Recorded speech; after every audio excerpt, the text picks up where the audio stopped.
What's up, guys? Welcome back to another video. It's definitely been some time since the last time I've posted, and as you can expect, a lot has happened in that time. So I'm here, I'm back to pretty much give you guys a quick update, little summary on what's been up, where the car is at, and what's happened these last 2 months. So yeah, let's double check, right? My last yeah, okay. So last video I dropped 2 months ago, roughly, was my intake manifold assembly, pretty much buttoning up the final parts of the motor. Since then, motor and transmission have gone back in the car. All of the external accessories for the motor that sit in the engine bay, like radiator, power steering lines, hoses, pulleys, things like that, all of those have been buttoned up. It is now a complete engine bay under the hood. I did that within a week.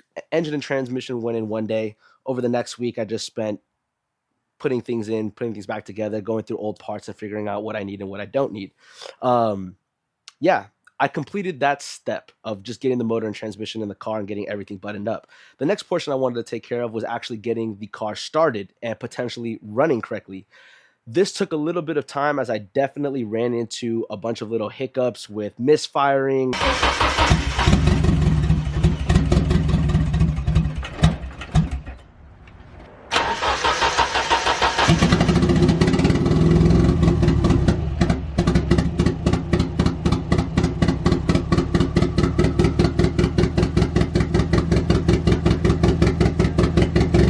Not getting spark in certain cylinders, little bit of here tuning issues, getting used to the standalone ECU.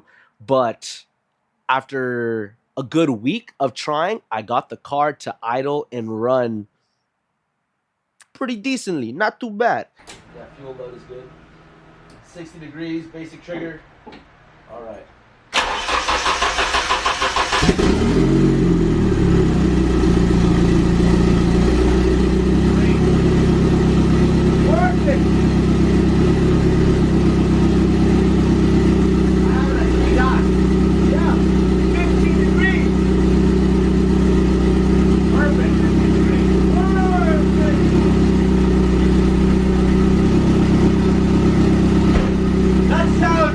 That sounds like 4 cylinders.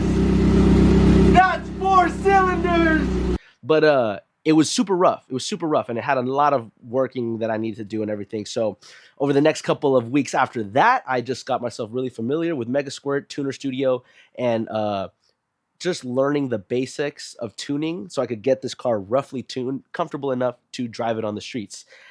And I am at that point now.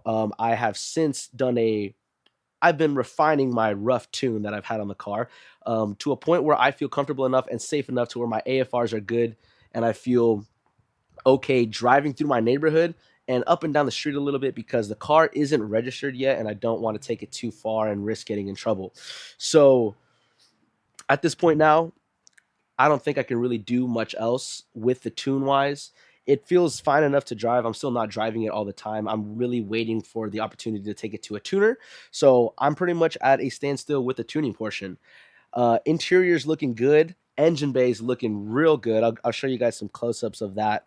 But actually, you know what? Let me just pop this hood open right now.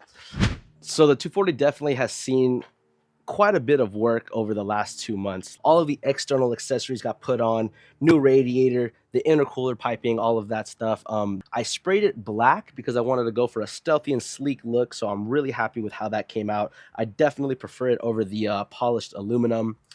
Different intake air filter since I'm not running a MAF, and the ISR provided filter only bolts up to the MAF, so I just got a quick little hose clamp one, nothing crazy. If you follow me on social media, you saw me put together this DIY heat shield to protect my brake master cylinder from the excessive heat coming off of the headers. Not much else has happened. You know, I tapped into some old MAF wiring for my intake air temperature sensor. You know, I just wanted to keep the engine bay looking nice, looking OEM, and not adding extra electronic accessories if I don't need to.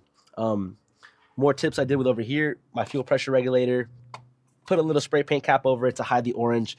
Very stealthy. It doesn't even stand out anymore. You know, I'm really, really happy about that. I also don't know if I mentioned previously, but I am running a front mount battery. And to do that, I have to run a Mazda Miata battery. So this is a battery from a 1990 Mazda Miata. Fits like a glove. I still need to make a tie down for it, but I'm happy with how it is so far. That's the engine bay. Can't really think of much else. I mean, I'm trying to think of things off the top of my head. I did do some custom exhaust work for my downpipe. You can't see it, but I'll probably add some photos. I welded a flex pipe to my downpipe to help take the stress off of the manifold when the engine is under load and adding stress and twisting, and it doesn't have to move an entire solid mounted exhaust system. Now that flex pipe adds some flex. Moving on to the interior, it actually hasn't seen much work except for I installed my oil pressure gauge and my AFR gauge in the center console. It is temporarily mounted because at some point I would like to probably relocate those or do a full digital dash setup. Speaking of, this is why I have this tablet here, because I can use this Android tablet to mirror my Tuner Studio gauges. So I have, the tablet instead of a laptop for when I'm monitoring my gauges and what the car's reading and at all times. Plus it's touchscreen, so I can actually change variables from the tablet. That's super awesome. Love having a full interior in the car. It just really encompasses everything. It keeps everything really nice and flowy and together. So I love that. Love it, love it, love it. But yeah. So now that I've gone over what's happened over these last 2 months, which again, to reiterate, motor and transmission got installed. Obviously, the drive shaft got put together and the exhaust, and I had to do some exhaust work there, as I mentioned. Got the motor buttoned up, accessory wise, and running pretty smoothly through the Megasquirt standalone ECU. Um, Besides that, I've also incorporated a few gauges, and that's about it. Most of this 2 months has been focusing on getting the car running smoother and smoother, doing what I can to make it easier for the tuner once I get a proper tuning session. That's pretty much all that has happened. Next steps are getting new tires. Currently, I'm on a 225/40/18 tire setup. I would really like to go to a 245. I want to go up to 245, run less camber up front, less camber in the rear. And, to make this work, I essentially need to roll or pull the fenders, but I've always had plans of going flares, wide body, whatever you want to call it. So next steps are body work. I have some steel fender flares that I got from Lemon Hill Avenue. Shout out them because they do pretty cool fab work, and these flares look great. So yeah, let me show you what these are real quick, and I'm gonna show you what the plan is.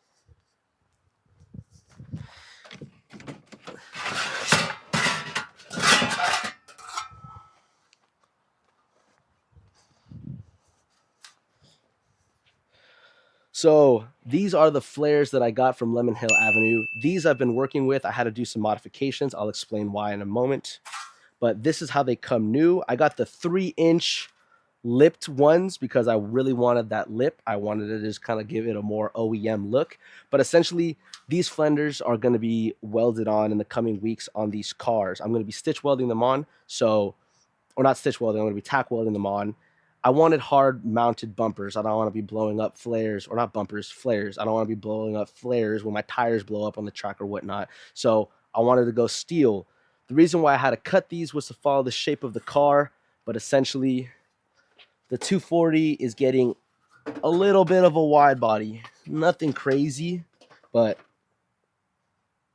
if you can get a good angle at that, it should look pretty good when it's done. I'm very excited because after that I could get wider tires, like I said, 245s, and wider stance with the car, more grip, and I can't wait to see how it feels. Even though I don't really have a base to compare it to because I was a stock power KA on 225 sliding in the rain. So 245s in the dry with power is probably going to feel very different. Not much of a comparison there, but yes. So yeah, that's my summary for the past 2 months. What's been up with this car? Motor, transmission, getting it running comfortably, and just buttoning up things here and there. I'm putting that super simply. It has been a long 2 months. It's been a jam-packed 2 months. I've been putting in a lot of hours on this car, and I'm happy with where I've gotten it in the time that I've gotten it. So next is taking it to a tuner. I'm not doing that until I get tires, and I can't get tires until the fenders go on. So body work to come. Paint or wrapping is still a ways away. I don't want to plan for that yet because I still don't know what I want to do. But body work, you can count on that coming next. Body work, I'm gonna get tires after the body work, and then tuning, and then after that we should be able to hit the track and see what's up. But yeah, I hope this video could give some clarification on just what's been what. I hope you enjoyed the watch. And yeah, I hope you guys are excited to see what comes next. I really can't wait to fully drive this vehicle. I mean, getting it started and driving it for the first time a couple weeks back, or maybe like a month back, was the greatest feeling ever. I didn't cry like I thought I would, but it was still very, very awesome. Since then, I've been doing more street driving, street tuning with the car. I'm making 6 pounds on wastegate right now. I don't feel comfortable pushing past that without doing more proper tuning. But yes, more to come, more excitement, more eagerness, and hope you guys stick around for the ride. Thank you.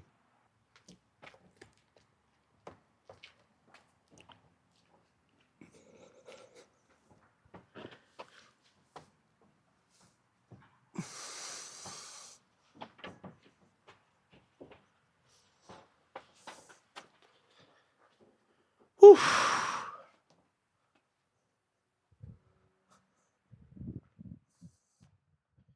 You're gonna do so good at the racetrack, baby. You're gonna do so good. I'm gonna drive out of you.